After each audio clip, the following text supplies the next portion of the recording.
Welcome back. Yes. Hello, Kerem. Somebody tried sneaking in while I was waiting for you to reconnect, and so I had to answer, but they weren't there anyway, so Okay. they didn't want to talk to me bad enough, apparently. So Okay. This is Kerem from Turkey. I have been using Cambly for around 5 months and try to talk different people from different countries with different accents. So try to develop my speaking English and also try to teach my ears. And I just use Cambly to talk about any topics, especially on subjects, very updated nowadays. For example, we can talk about coronavirus. Where are you right now? In Philippines? I'm actually in the Philippines. I'm in Metro Manila. What's the conditions in Philippines? Hot, humid, quarantined, infectious, viral, anarchy. Is there any curfew there? That's there? Yes, we actually have curfew. We're not as bad as everybody else, but our curfew start at 8 p.m. and last till 5 a.m. We've been out of curfew now for an hour and 14 minutes, but we're still in quarantine, which means if you're going to go out, it has to be for essential business anyway. And that's where things get kind of sticky, is the people that are running the checkpoints basically are making the decisions instead of actually following the government guidelines. We have shipments that can't come through. I mean, they've turned around food shipments. They've delayed food shipments. They've delayed aid. They've even delayed ambulances. I mean, literally. And it's just been crazy. It's been very crazy. What do you do in Philippines? What do you do in Philippines for living? I teach emergency medicine. Okay. Emergency medicine. I teach emergency medicine. Are you a doctor? No, I'm a paramedic. Paramedic. I teach doctors. Okay. I actually have skills they don't. Paramedics, most people don't realize, we're not doctors. We're extensions of doctors. But there's many of our skills that over the years we've perfected better than doctors have. Doctors more or less have kind of become managers, where we're now actually the hands. And it's, in the last 47 years, it's been actually almost 50 years, we've made a lot of adjustments. The Philippines doesn't have an organized emergency medical services system like we do in the U.S. And, I mean, you have ambulance services that have EMTs, and they're not EMTs. And you'll even find people that use the title of paramedic, and they're not paramedics. So you have to be very careful. I was hired to actually teach real paramedics, but they don't have supporting laws, and most importantly, once I'm done training them, they'll have a structure in place of, well, how do they get to practice? Who do they practice under?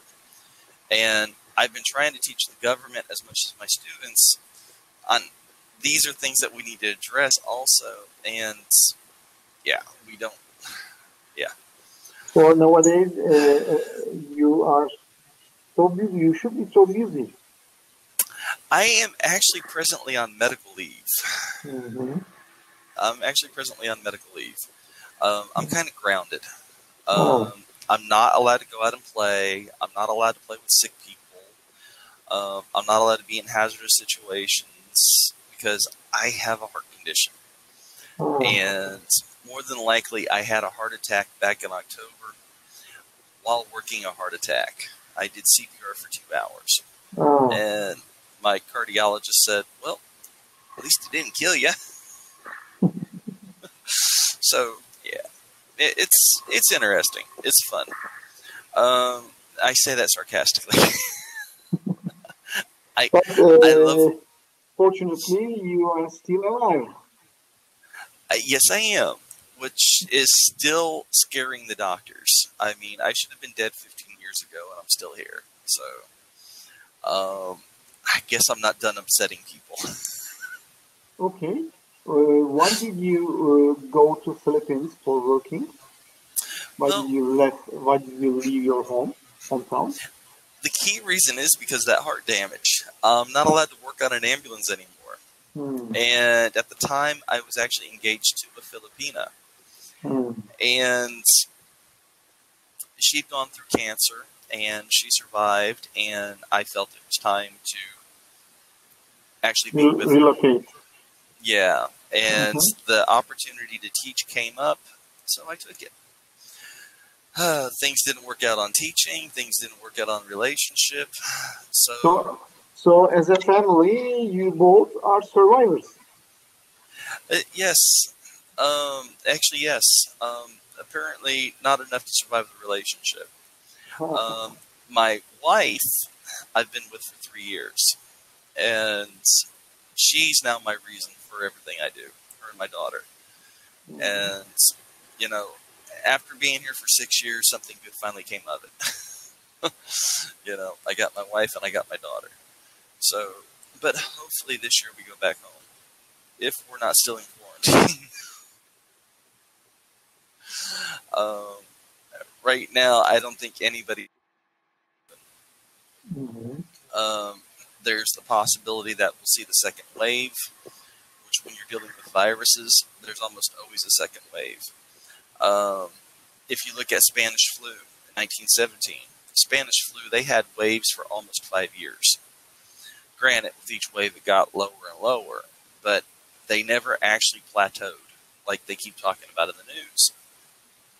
And that's one of the problems we're having here in the Philippines, is we've yet to plateau. The U.S., they've yet to plateau.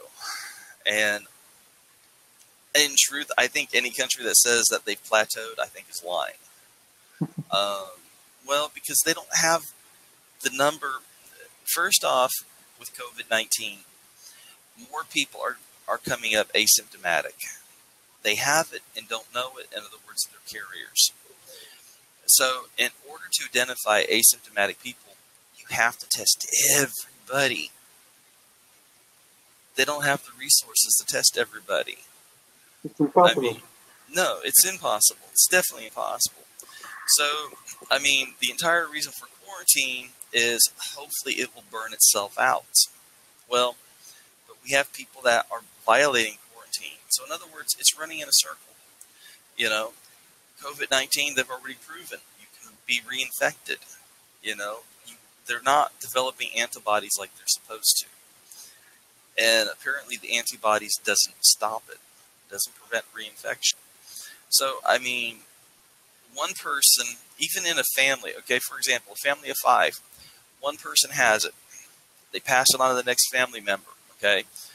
It starts burning itself out of that person, moves on to the next, same thing. So it goes in a vicious circle, okay?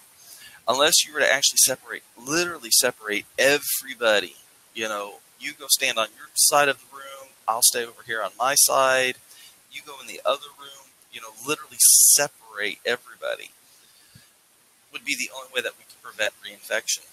And that is not realistic. I mean, if you were to tell me to do that with my family, I would tell you, you can imagine. I can understand you, but I don't believe the only solution is separating people. Separating people is one of the solutions, but still we don't know the real source of the virus. Yes. We don't know where it comes from. Correct. This is, I think, the main problem. Even we separate people and avoid the infection. Sometimes later, okay, virus will be erased from the earth. But if we don't shut down the source, there is a possible risk in the future. There is. This is, I think, the main problem. Separating is one part of the solution. It's just will give us time to use our Correct. medical sources. But if you stop and think, okay, I'm going to go into a little bit of conspiracy theory that's not so conspiracy theory, okay? This is one thing China doesn't want coming out. The information's already been there, and I felt like an idiot because I actually read it. I actually read the original research in 2015, Scientific American. It was research done by a team at the Wuhan Institute of Virology. Okay, it's been around for a long time. And what they were doing, and most people think this is a big conspiracy that, China was being evil. Well, I'm not a fan of China, but I have to say that I don't think they were being evil intentionally. They were actually looking for a cure to SARS. Okay? COVID-19 came from the horseshoe bat. SARS came from the horseshoe bat. The horseshoe bat is not indigenous. Beg your pardon. Can you repeat the last word? I didn't understand. Horseshoe bat. What is it? It's a bat. It's a bat. Okay, it's a type of bat. It is a type of bat. And it is known for carrying the SARS and COVID. It carries SARS corona. Okay? It carries novel corona, which is what created SARS and, of course, what created COVID-19. The actual name for COVID-19 is actually SARS-CoV-19. Okay? Coronavirus disease. But as I know, am I wrong? Please fix me. Correct me. SARS is made on laboratory, not just came from natural bats. Designed for biological war. No. SARS actually came from. This is the crazy part, though, is you're talking about trans-species. Okay, basically, you're talking about a vector that it jumped. Okay. I'm not really sure I would ever call it SARS. I don't think it was biological warfare. Now, this is what really kind of bothers me, though. Okay, they were doing research. Okay, on COVID. In Wuhan. To heal SARS virus, I think. Yes, to create actually create a vaccine for SARS, which they've never done. And this kind of actually tells you, how possible it is going to be to find a vaccine for COVID, which actually is part of the SARS family. They are fighting for SARS. Yes. And SARS mutates, probably. 2002 and 2013 were the same SARS virus. And COVID-19 is actually in the same family. Okay? It's a mutated one of SARS? Yes. Yes. And where did you read this? Scientific American, 2015. I cannot remember the exact. Actually, it was right after it came out. China is trying to bury all the research. They've actually tried purging it, but apparently the original copies are actually kept on backup storage. I can't remember the name of the company that does it. It's they actually archive all the media that's been put on the internet, like the news and stuff. They have an archive. I can't remember. I've only used it once. And I can't remember it. But, yeah, Scientific American. Now, the funny part is the U.S. was funding the research. We gave $3.47 million for the research. We also provided technical support. We sent a team from Texas A&M to help them develop a BL4 containment, okay, biological level 4. Okay, or biohazard level 4, okay, which is basically where you're working in an encapsulated suit, like you would see on a hazmat spill, okay? And so all this stuff was done in 2015. They've been doing this research for all this time, and now all of a sudden it somehow slips out of the lab, okay? COVID-19 came from the horseshoe bat. They interviewed people in Wuhan. They do not serve horseshoe bat. And horseshoe bat is not even indigenous to the area. So the fact that they came up with the crazy idea of it came from the wet market. Okay. However, the Institute is actually near the wet market. So how did this virus get out of a BL4 lab? And the funny part is how has it mutated so fast? I'm not into conspiracy theories. I'm not trying to say this is weaponized, but at the same time, I'm like, I need to start taking more vitamin C. But it is not related to the bats Chinese people eat. No. It's not around it. It's I think just a urban legend. It's just a conspiracy theory, I think. Correct. Because they didn't start this year eating this kind of things. They ate this kind of stuff centuries. For centuries, exactly. And the funny part is, even here in the Philippines, they eat bats. And I've told people, don't eat them around me. I mean, I love bats. I used to rescue bats. I'm very pro-bat. I am. Don't blame the bat. And I literally mean it. Don't blame the bat. Bats are one of the cleanest species on Earth. They're very fastidious. They're always grooming. They do, however, carry different viruses. They do carry bacteria, and some of them actually do carry rabies. Okay? They're a solitary animal. They don't like to be messed with. You know, if you contract one of these viruses, bacterias, let's just say if you contract a disease from a bat, you were harassing a bat.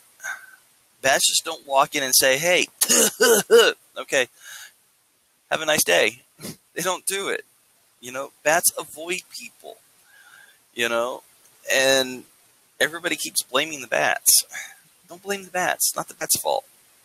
So in 2013, they made a research on bats to find a cure for SARS. Yes. But they made a mistake, or they create a virus, COVID-19, and we just don't know how this virus go outside of the lab. Maybe someone in the lab infected, you know. Well, I'm very familiar with the university that helped actually develop the BL4 part of the Institute, and I can tell you right now, if they maintained the way that it was originally done, it should have never escaped. I mean, they should have never escaped. I mean, these are people that deal with hazardous material. It's from Texas A&M. That was the university that was involved. They sent the scientific support staff to help them develop the lab. And Texas A&M, not only do they teach, you know, fire engineering, you know, I used to be a firefighter also. And I used to know people that actually taught at Texas A&M. Some of my hazmat training actually I'm hazmat trained. And that's how I know these things. I'm trained for pandemic emergencies. I used to be with the National Disaster Medical Services in the U.S., which is actually a branch of the United States Public Health Services. I'm just not some idiot that just fell on a sidewalk. No, I'm not a doctor. I'm a paramedic, but more than likely in these events, I'm normally the guy that would show up in the white suit to come take care of you. And a lot of things are weird, but the narrative also in itself is weird. Because first off, why was the U.S. funding research in China? That's the one thing. This was now let me back something up really quick. This was during the Obama era, not Trump. Mm-hmm. And I mean, that's the only thing I think we shouldn't search any bad things behind this scenario, because governments sometimes make corporations or companies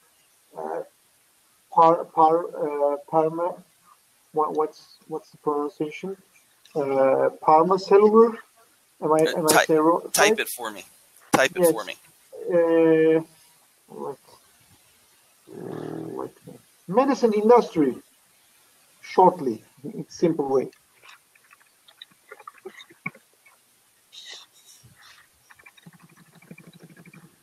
Pharmaceutical industry or no, pharmaceutical. Pharmaceutical. Oh, pharmaceutical. Yes. Pharmaceutical industry. Companies make collaborations internationally. Yes. American company or government can use, because of the labor costs in China is much more lower than United States. So but the Wuhan Institute of Virology is actually a government agency. Mm-hmm. It's a government institute, yeah. Okay. And basically... Kevin, you know, in China,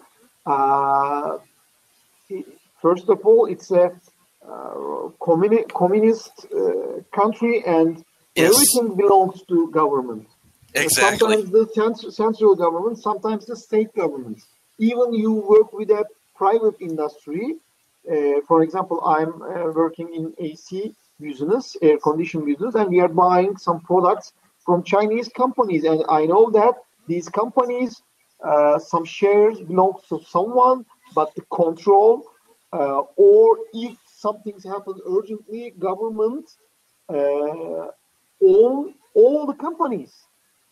Yes, and that's true. For example, we are working with the biggest air condition producing company in China, the biggest one, in 35% of all world's air condition production I'm talking about.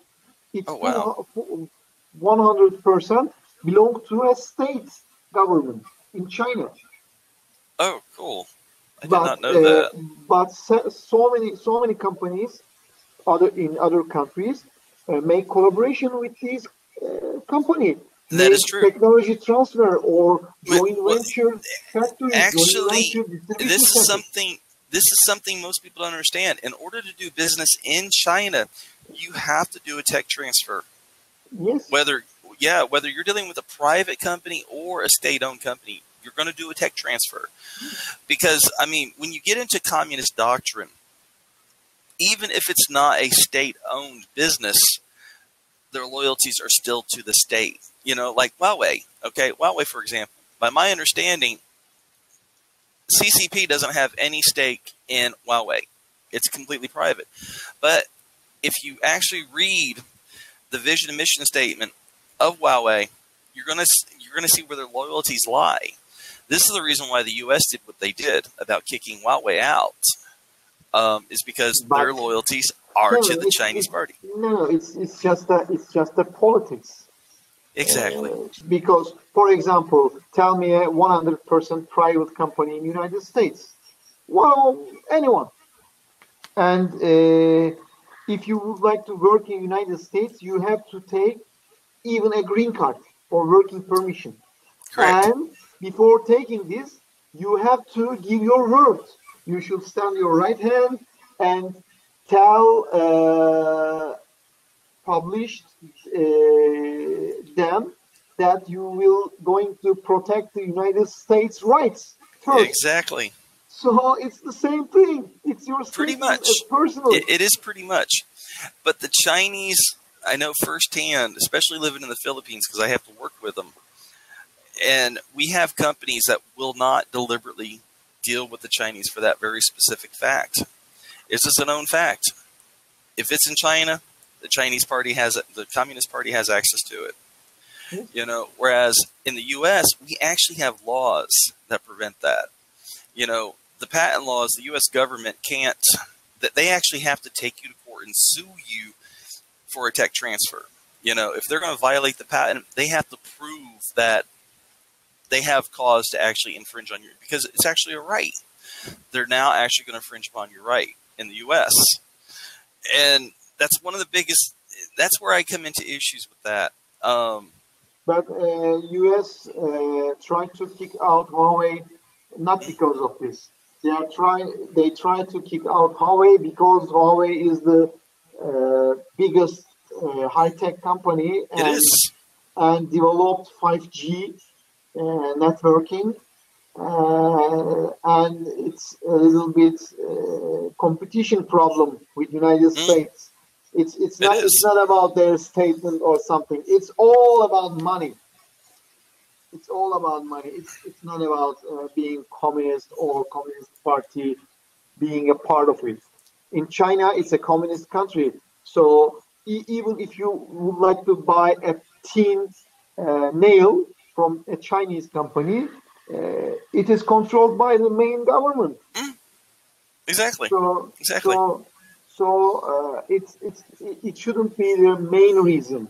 It's just the reason they would like to publish all world. Yeah. I got mixed feelings about it. I mean, I used to work in corporate security, and I actually had a background in corporate espionage. I was one of the people that helped pick up on it. This was in my earlier days, just when the internet was coming out. Hacking was a whole lot easier. And yeah, normally people did it the old-fashioned way. They tried carrying it out. And that's what we actually took care of. Now, this day and age, it's even crazier. There is so much effort, and it's actually a proven fact by the Chinese, that they're out. And this is my issue with China. That's my biggest issue with China. I've got friends that are Chinese. I've got students that are Chinese, and I love them. I admire certain people. I'm not a political person, but there's some politics I just don't swallow. I believe in freedoms. If you disagree with your government, it's your right to say it. Now, granted, at the same time, and this is what most people don't understand about Americans and the First Amendment, even Americans, you have the right to say it, but you're still responsible for what you say. If it's slanderous or libelous, then you're going to get sued, or you're going to go to jail. But at least we have the right to say it. And this is one of the things that we're actually encountering here, is people are unhappy with the government, people are speaking out about it, and they're being silenced. Right now, there's a lady in Taiwan that the Department of Foreign Affairs here is trying to get deported because she posted some things that the government didn't like about what she said about the president. Okay? If it's false, sue her. If it's not false, then, well, there's not really much you can do. But they want her deported so they can immediately jail her. That sounds awfully familiar. It sounds too familiar. But believe me, my friend, it's not only in China. It's everywhere. It is everywhere. And they're trying to get the same way in the U.S. Maybe the level or the degree is different, but everywhere same. I think only because of population. But in truth, even the U.S. is trying to get into censorship. Okay.